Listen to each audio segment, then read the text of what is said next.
किसी गांव में एक गरीब किसान रहता था। घर में उसकी पत्नी और वो दो ही लोग थे। उनके दिन गरीबी में गुजर रहे थे। किसान के पास कुल जमा एक गाय और दो बोरी अनाज ही था।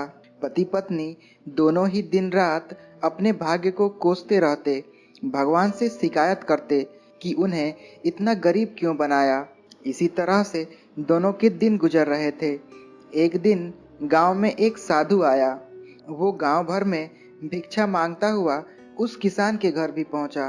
जैसे ही साधु ने किसान के घर आवाज लगाई, उसकी पत्नी और उसने अपने भाग्य को कोसना शुरू कर दिया।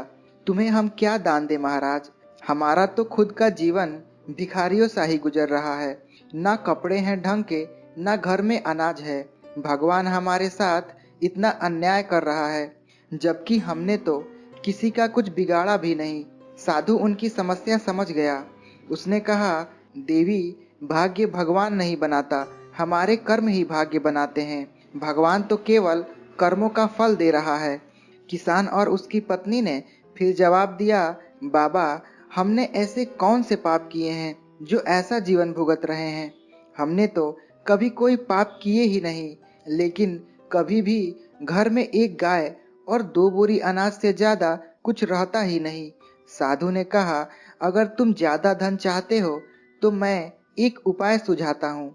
अगर तुम मेरा कहना मानोगे तो जरूर तुम्हारे पास भी बहुत धन और संपत्ति होगी।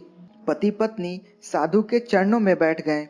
दोनों ने कहा कि जो आप कहेंगे हम वो करेंगे। साधु ने कहा, तो सबसे पहले अपनी ये गाय और दो बोरी अनाज इसे भी बाजार में जाकर बेच दो। पति पत्नी दोनों सहम गए।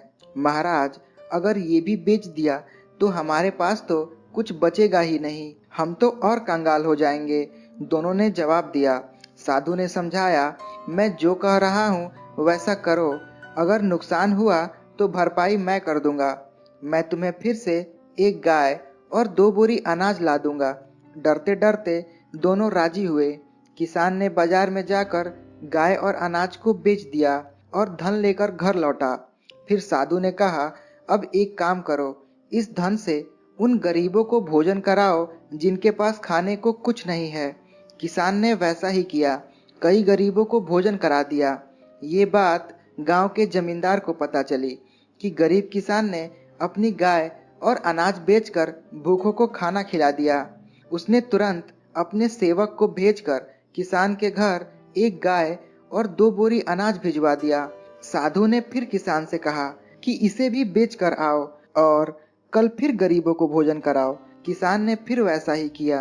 तो फिर किसी ने उस किसान को दान में एक गाय और दो बोरी अनाज भिजवा दिए। साधु के कहने पर किसान रोज गरीबों को इसी तरह भोजन कराता रहा और उसके यहाँ रोज दान आने लगा। लोग उसकी मदद करने लगे कि ये किसान गरीब होकर भी भूखों को भोजन कराता है। धीरे धीरे उस किसान की ख्याति दूसरे गांव में भी फैल गई। धीरे धीरे दान आने का दायरा बढ़ता गया।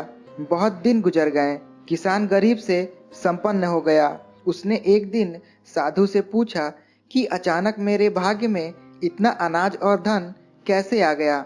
साधु ने उसे समझाया कि तू इस धन से दूसरों को भोजन करा रहा है। ये उन्हीं के भाग्य का धन है जो भगवान तुझे दे रहे हैं।